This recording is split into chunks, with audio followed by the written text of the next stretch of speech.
જય ધન્વંતરી, જય ગૌ માતા.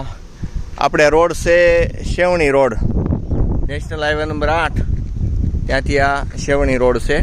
સાલુ ગાડીએ અમે ખીજડો પાળી ગયા. ખીજડો છે જોરદાર, એનું વાંચે વાલો હું તો બતાવું દચીક જઈ. ખીજડો આખો જમીનમાંથી જુદો પડી ગયેલો છે, સૂઈ ગયેલો, આખો હુકાઈ ગયેલો, ફેલ થઈ ગયેલો ખીજડો છે. એ ખીજડામાંથી એક તીરકી ફૂટી અને એમાંથી બોલો ખીજડા જેવો ખીજડો પાછો બની ગયો.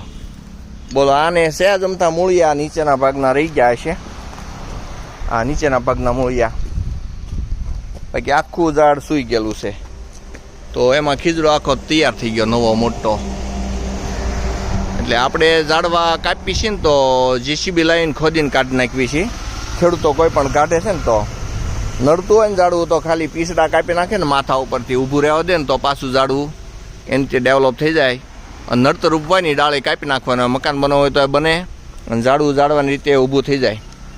આ મરી ગયેલું ઝાડવું હતું, આ ખાડો ભરાતો હોય ને પાણીનો, એટલે ખીજડો સૂઈ ગયો હોય અથવા તો કોઈ અહીં ફેંકી દીધો હોય ખીજડો બીજે જ કાઢીને, કોને ખબર. તો આ નીચેના ભાગમાં જમીનમાં જોડાયેલા છે મૂળિયા, તો મને લાગે છે આ સૂઈ ગયો છે ખીજડો.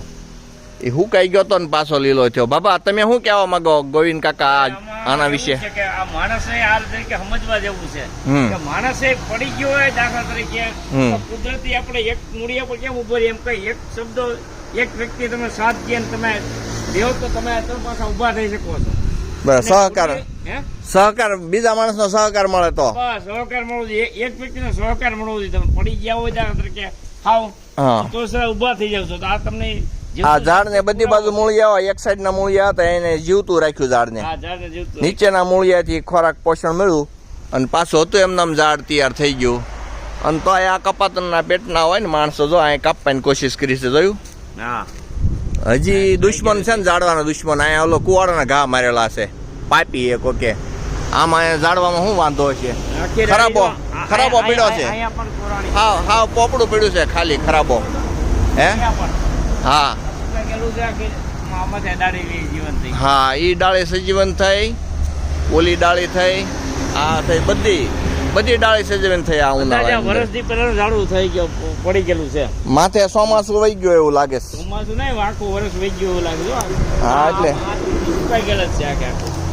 ક્યાં ચોમાસામાં પડી ગયેલું છે, અત્યારે જીવતું થઈ ગયું. એટલે ઝાડવાના દુશ્મનો છે એનું આપણને દુઃખ છે. જો આ અહીં કાપો મૂકી દીધો છે એનું દુઃખ લાગે. કાપવાની તૈયારીમાં છે કોક ખાવા ટાળ, કુવાડો અડાડેલો છે. ઓમ વૃક્ષો દેવો ભવ. આ તો ધાર્મિક ઝાડ કહેવાય ભાઈ. સારા મોળા કાર્યોમાં આ ઝાડનો ઉપયોગ થાય. હા, આમાં મામાદેવનો વાસ છે.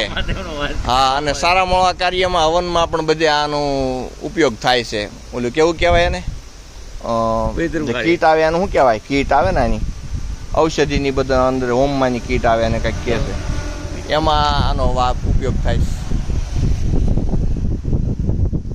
અને સંગ્રહ પણ ખાવાની મજા આવે, ઔષધિ ગુણ આવે એમાં. ધાર્મિક ઝાડ છે પણ લોકો એની કદર કરતા નથી. ચાલો, જય ગૌ માતા, જય ધન્વંતરી.